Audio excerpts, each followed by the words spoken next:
کیونکہ دین تو اعمال کے مجموعے کا نام ہے۔ مولانا الیاس صاحب رحمۃ اللہ علیہ فرماتے تھے کہ دین تو اعمال کے مجموعے کا نام ہے۔ بہت اعمال ہے دین میں۔ کوئی راستے میں سے ڈھیلا ہٹاوے وہ بھی نیکی، کانٹا ہٹاوے وہ بھی نیکی، کسی مسلمان سے مسلمان ہونے کی وجہ سے کنڈا بیچانے کی بات کرے کہ وہ بھی نیکی، وہ بھی عمل ہے۔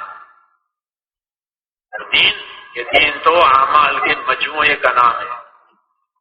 جو بھی عمل دین کا ہو جاوے کہ ہاں وہ ہمارا مطلوب ہے، ہاں اعمال میں اللہ نے درجے دیے ہیں، ان عملوں کو اس کے درجے پر رکھیں گے اور اس کا درجہ دیا جائے گا، اس کے حساب سے اس کے ساتھ توجہ کی جائے گی، اس کی محنت کی جائے گی، اس کی دعوت دی جائے گی، اس کی تعلیم دی جائے گی۔ لوگوں کے بھی درجے ہیں اور اعمال کے بھی درجے ہیں، اس لیے اعتدال اس میں ہے کہ اعمال کو اعمال کا درجہ دیا جاوے اور لوگوں کو ان کے درجے ان کا درجہ دیا جاوے۔ اس سے کیا پیدا ہوگا؟ اس سے حقوق کی ادائیگی پیدا ہوگی اور اس سے آپس کے تعلقات صحیح ہوں گے اور ہر کام کی قدر ہوگی۔ جب دین والے دین کے کسی کام کی بے قدری کریں گے تو اس کا کیا علاج ہے؟ دین والوں نے اس کی ناقدری کی ہے، یہ تو ہم نے خود اپنا نقصان اٹھایا، اس لیے منع فرمایا کہ کسی نیکی کے کام کو ہلکا نہ سمجھا جائے۔ کیوں کہ دعوت کی محنت کے ذریعے سے یہی تو مطلوب ہے کہ جتنی چیزیں اللہ تعالیٰ کو راضی کرنے والی ہیں وہ وجود میں آوے، جتنی چیزیں اللہ تعالیٰ کو ناراض کرنے والی ہے وہ زندگی میں سے نکل جائے۔ امر بالمعروف ونہی عن المنکر، ٹھیک ہے۔ اس لیے میں نے ان سے کہا کہ جتنے نیکی کے کام آپ کے سامنے آوے اور وہ کام والے آپ کے سامنے آوے آپ ان کی قدر کرو اور اپنے کام کو کام بناؤ۔ اس سے تعاون کی فضا بنتی ہے۔ امت ہونے کا مطلب یہی ہے کہ بدن کے اعضاء کی طرح سے ہے، بدن کا ہر عضو اپنا اپنا الگ کام کرتا ہے، وہ سارے کاموں کی ضرورت ہے۔ آنکھ الگ کام کرے گی، کان الگ کام کریں گے۔ حدیث میں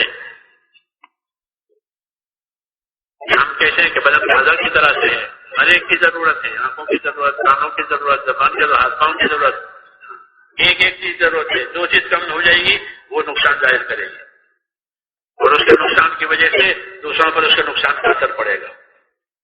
اس لیے تعاون کی فضا بتائی کہ تعاون کرو، کام کو مقصد بنانا اور تعاون کرنا، یہ راستہ آسان ہے، یہ راستہ آسان کہ دین کے ہر کام کی قدر ہوتی ہے اور دین کا ہر کام کو پانی ملتا ہے اور یہ مجموعہ مل کر دین بنتا ہے۔ دین اعمال کے مجموعے کا نام ہے۔ جہاں جو بھی دین کا کام ہو رہا ہو کہ ہم اس کے معاون ہیں، ہم اس کے قدردان ہیں کیونکہ وہ حق ہے۔ ہاں، اپنے کام کو کام بنانا ہماری ذمہ داری ہے کہ اپنے کام کو کام بناؤ۔ یہ بنیادی کام ہونے کی وجہ سے اس کام سے سارے کاموں کو پانی ملتا ہے۔